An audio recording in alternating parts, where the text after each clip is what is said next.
אני עוד לא בכלל מבינה את זה שיש פה מישהו שהמטרה שלו זה לפגוע בי ולרצוח אותי. הם מתקדמים, אנחנו כבר שומעים את הצעקות שלהם. המיגונית זה מין מקום כזה, מאוד מאוד קטן. היינו בו בסביבות ה-25 אנשים, יכול להיות שיותר, מצומצמים כמו סרדינים. אני בשלב הזה מנסה להרגיע את הלב שלי כמה שיותר.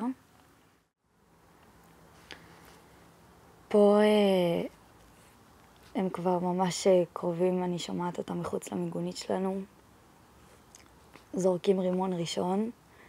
אני גיליתי בדיעבד לפני 3 ימים בערך, שאת הרימון הראשון שזרקו מישהו פשוט לקח אותו ביד וניסה לברוח על החיים שלו. הוא כנראה זרק את זה לצד, אבל הם כמובן ירו בו ולא נתנו לו לברוח, אז הם הרגו אותו. באחד מפיצוצי הרימון, אני הייתי בטוחה שזה בפיצוץ הראשון, כנראה שזה לא היה בפיצוץ הראשון. אני מרגישה פה שאני מתה, שאין אותי. ממש הרגשתי את הגוף שלי מתנתק, כאילו הרגשתי פתאום נורא שלווה ורגועה, אבל מפחדת, ולא ממה שקורה בחוץ, אלא ממה שקורה בפנים, כאילו, מהמוות שאני חווה כרגע. פתאום אני שומעת את איתמר, את חבר שלי, אומר לי, תישארי איתי. וממש זה מהדהד לי בראש, זה נשמע כאילו מישהו מדבר אליי במיקרופון ושמו על זה אפקט. ואני אומרת לו, אתה שומע אותי? והוא אומר לי, כן, אני שומע אותך, תישארי איתי. ואני כאילו באותו רגע הייתי בהלם שהוא בכלל שומע אותי, כי הייתי בטוחה שאני כבר בעולם אחר, שאני לא פה יותר. בום, אני חוזרת לעצמי, פותחת את העיניים, מרגישה שיש עליי מלא דם, לא יודעת אם הדם הזה שלי, של הבן זוג שלי, כאילו של מי הדם הזה. פשוט רואה פה כזה גוש דם, מזיזה את זה מהפנים שלי, ורואה ממש שהכל כתום ומלא אבק, יש לי מלא דברים בפה, אני פשוט יורקת. מישהו אומר, תתחילו להגיד שמע ישראל. אבל אני מנסה להגיד מה שאני יודעת מהברכה הזו, ואני יוצמת את העיניים ומנסה להרגיע את עצמי. והוא מתחיל לרסס אותנו.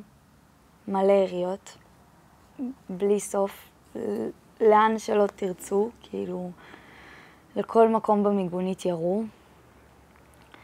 ואני רק כאילו יושבת ככה, סגרת את האוזניים, מרגיעה את עצמי ומקווה שהבן זוג שלי פה לידי ושהוא חי.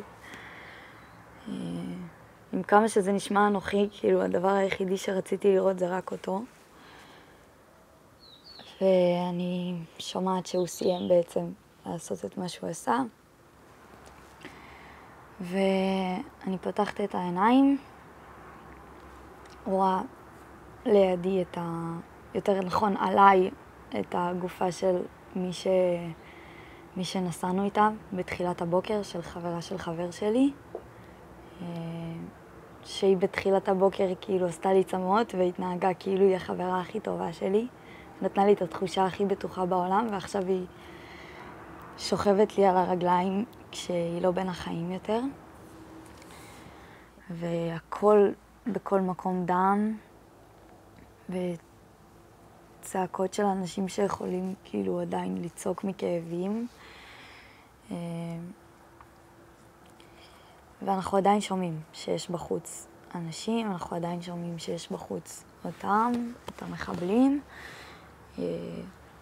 אבל לא מבינים מה קורה, ואני לא מבינה כאילו איפה מי שאמור להגן עליי, איפה מי שאמור לשמור עליי.